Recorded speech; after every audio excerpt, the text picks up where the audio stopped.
Onua memo akwa babio ba LEARNAKAN so. Me gidi se ohoye. Erade adom me so me hoye pa. So today I would like to introduce you to a very important phenomenon in Chi pronunciation, and that is tone. So tone is a very important concept that you absolutely need to know about. So I entreat you guys to pay particular attention to this series. Yes, this is going to be a series. So this particular video is just an introduction to the concept, and subsequently we are going to add more videos to the series. So you can check the description box further below for a link to the full playlist. Now, before we begin, I need to mention that when it comes to tone, your best and surest way to mastery will be listening, and more listening. So you need to listen a lot to speakers of Chi and pay attention to how they vary their tones. So while I'll be trying my best to teach you the common tonal patterns on certain categories of Chi words, that alone may not be enough. You need to listen more to speakers of Chi and pay attention to how, they raise their tones on certain syllables and how they bring the tone down on other syllables, and try to replicate same when you speak. But I'm positive that by the end of this series, you'll have a strong base regarding tone to be able to build upon that with practice. Now, I need you to listen to these three words attentively and let me know if you can hear a difference between them. All right? Are you ready? Right. So for the first one, we have papa, papa, papa. And then for the second one, we have papa, papa, papa. And then for the third one, we have papa, papa, papa. Did you hear a difference? I hope you did. Let's try it one more time. This time around, I'm going to put some tone markers on their syllables. So for the first one, we had papa, papa, papa. And then for the second one, we had papa, papa, papa. And then for the third and final one, we had papa, papa, papa. All right?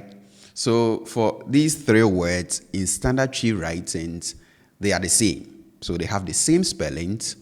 The only thing that differentiates them is the tone or the pitch levels with which you pronounce their syllables. Now, up to this point, in case you are still not aware, Chi or Akan is a tone language. And what we mean by that, to put it simply, is that there can be two or more Chi words with the same spellings but different meanings.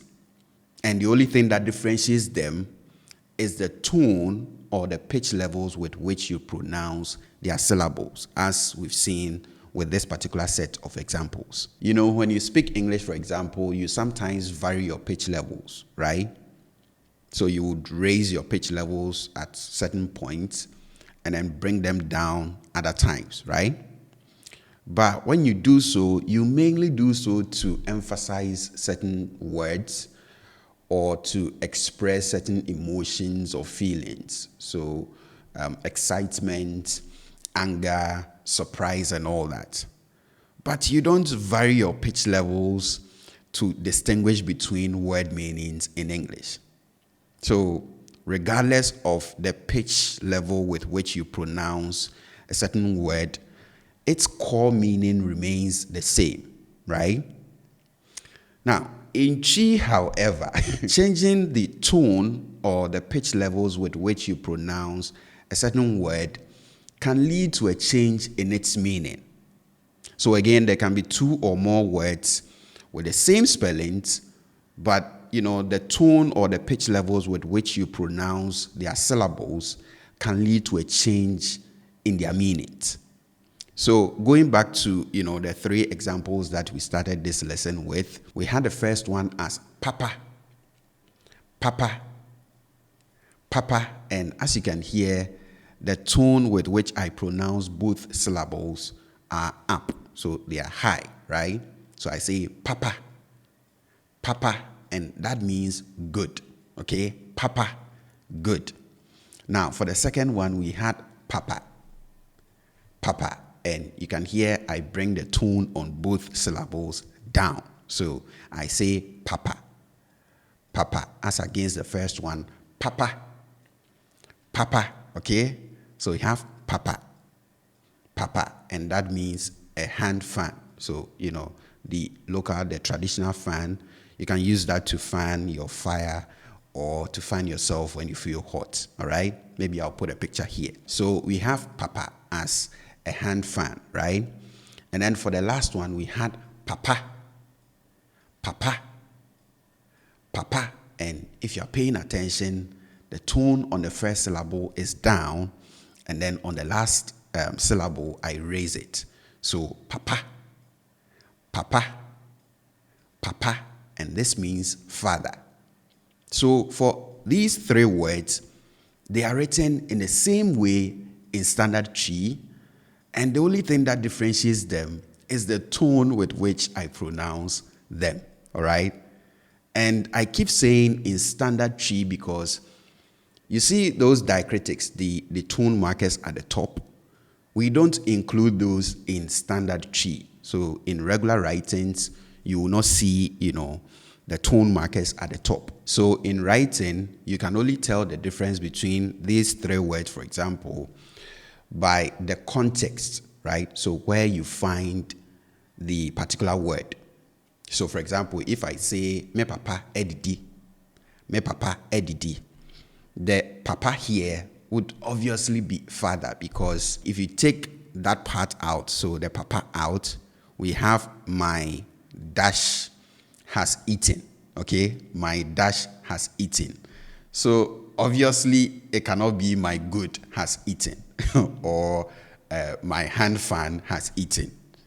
What would make sense would be if, this papa is father. So again, in writing, you can tell them apart by the context. So where you find, the word, the environment where you find the word. But in speech, you listen for, the tone difference, right, on their syllables. So if you hear papa, that means good.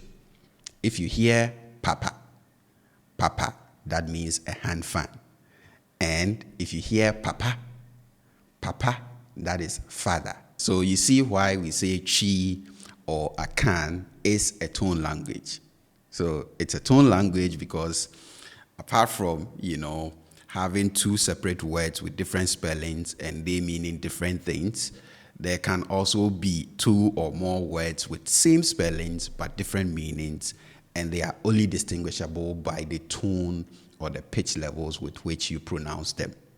So apart from Chi, I believe Chinese is also a tone language. Let's see another set of Chi words that have the same spelling but different meanings and are only distinguishable by the tone with which you pronounce them. So pay attention. We have ha, ha, ha. So as you can hear, I raise my tone, right? So the tone is up. So I say ha, ha, ha. So for example, I can say, oh, ha me. Oh, ha me. Oh, ha me. Okay? Oh, ha me. You are worrying me. You are bothering me. Okay? Oh, ha me. I can say, braha. Braha. Come here. Okay? Braha. Braha. So, for this one, we have ha with a high tone, right? Ha. Now, for the second word, we have ha. Ha. Ha. So, as you can hear, I bring the tone down. So, I say ha. Ha. Ha. As against the first one. Ha. Ha. Ha. Ha. Ha. Ha. And ha means light, as in lightweight. Okay, so when something is not heavy, we say emuoha. So I can say, for example, adaka numuoha. Adaka numuoha. Okay, adaka numuoha. So for these two words, just like the three words that we started with, They are spelled the same way in standard tree, no difference, because we don't include the tone markers when it comes to regular writings. So in standard tree, you see these two written in the same way. In speech, you'll be able to tell them apart because you listen for the tone with which they are pronounced. But in writing, you would have to rely on context. All right. So if I say, "Oh, hame," first off, you see the ha here is attached to the subject pronoun and the progressive marker, right? And you know that we attach verbs to subject pronouns along with their tense markers, right? So the moment you see this written together, it's a verb. The ha here is a verb. That is number one. And we said the one with the high tone is to worry or to bother, which is a verb. So this alone gives it away. But maybe if the writing, let's say the person decided to split it, because you sometimes see that writing on social media. If it splits, then if I say, "Oh, hame," me at the end is object pronoun, me, right? So you are something, something, me, right? So between these two, the first one is to worry, ha. And the second one is light, right? Lightweight, ha. So if I place the low-toned ha in here, we'll get "you are lightweighting me" or something like that. So it wouldn't make any sense, right? So what makes sense here is the to worry. So you are worrying me. Let's move on to another example pair. So again, pay attention. We have da, da, da, and again, the tone is high, right? So da, da, da, and this comes from eda, which means day. So a day, right? So I can say, for example, "Meko fie sa da noa." "Meko fie sa da noa." So the tone is high, right? "Meko fie sa da noa." I went home that same day, all right? "Meko fie sa da noa." Now, for the second one, we have da, da, da, and this means never, all right? Never. So I can say, for example, "Mincha antro da." "Mincha antro da." I have never lied.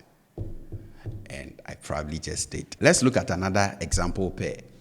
So we have dada, dada, dada, and this means old, okay? Old, the adjective, right? Or ex, as in ex-husband, ex-wife, ex-girlfriend, and all that, right? So we have dada, dada, dada. So I can say, for example, "Ntumano aye dada." Ntumano aye dada, okay? The cloth, the piece of cloth has become old, right? Ntumano aye dada. Or nwoma dada no atete. Nwoma dada no atete. The old book is torn, right? So we have dada, dada. For the second one, we have dada, dada, dada. And you can hear I bring the tone down on both syllables, right? So I say dada, dada, as against the first one, dada, dada, okay? So we have dada, and that means already, all right? So I can say, for example, "Medidi dada." "Medidi dada." I have eaten already, okay? "Medidi dada." So for all these example sets, they are written in the same way, so the same spellings, and we can only tell them apart by the tone or the pitch levels with which we pronounce their syllables. So we are able to use tone to distinguish between two or more completely different words, so independent words. But more so, we are able to use tone to distinguish between words from different grammatical categories. And in our subsequent lessons in this series, we are going to be looking at some of the popular word categories that we are able to distinguish between, the words in those categories by the tone or the pitch levels with which they are pronounced. But before we get into those, I would like us to familiarize ourselves with the tones of chi. So you saw those diacritics, the tone markers on the syllables of the examples that we gave. Those are used to indicate the tone with which the respective syllable is pronounced. So it is when you see those marks that you'll be able to tell whether this syllable should be pronounced with a high tone or a low tone. So I would like us to familiarize ourselves with those in the next video so that you'll be able to tell whether you should pronounce this as high toned or that as low tone. Okay? I hope to see you in the next one.